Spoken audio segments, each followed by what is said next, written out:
Hi, this is Jason from Horrific Nightmares. Welcome back to Wild Eye Wednesday. Today we're going to be talking about Amityville Vampire. But before I get into my review, I wanted to take the time to thank Wild Eye for sending me this copy to review for you guys. They have an awesome company. They are definitely where it's at with independent horror. I'm going to put the links to their official website and their YouTube channel in the description box below. Definitely check them out.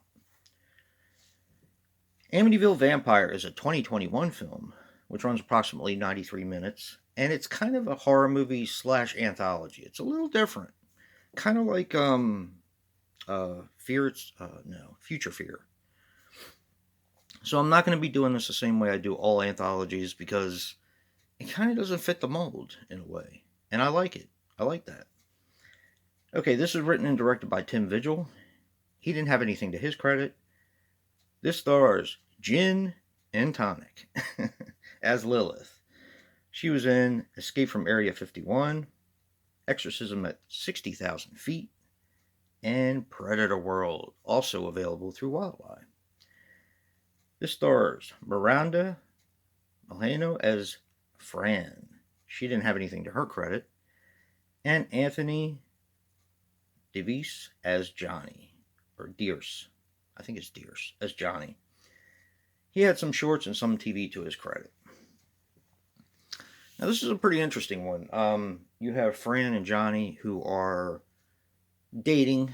Johnny is a kind of not a famous DJ, but he's a well-known DJ. And he's kind of given up that life. He once asked Fran to marry him, but he wants to ask her to marry him on the lake that shares the Amityville house, if that makes any sense. It's a certain name for a lake. It really doesn't have much to do with the Amityville house, to be honest. There's a team that goes there in the beginning to clean up the place, but that's kind of where you get your vampire tale from this. It's a little hard to explain because it's done with short stories. So, back to the main point. Fran and Johnny, he wants to ask her to marry him, but he wants to ask her on the lake.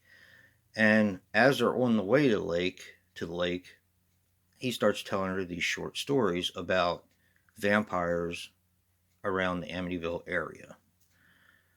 And it's pretty cool. It goes along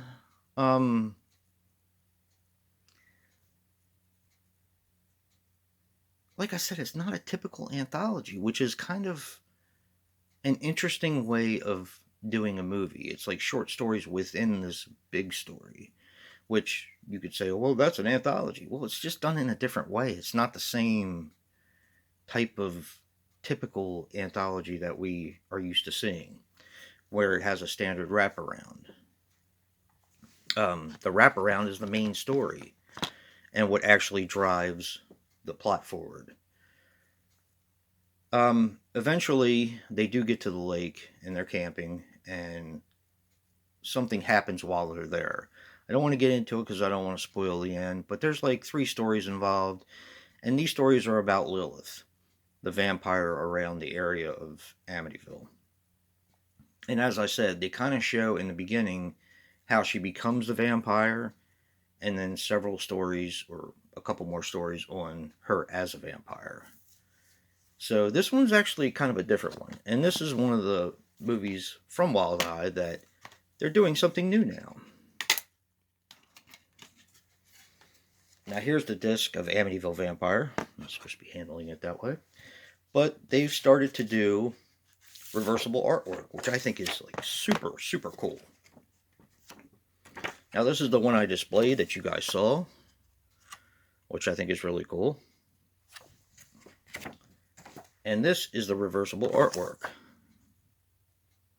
I kind of like this one a little bit better, so I might switch them up.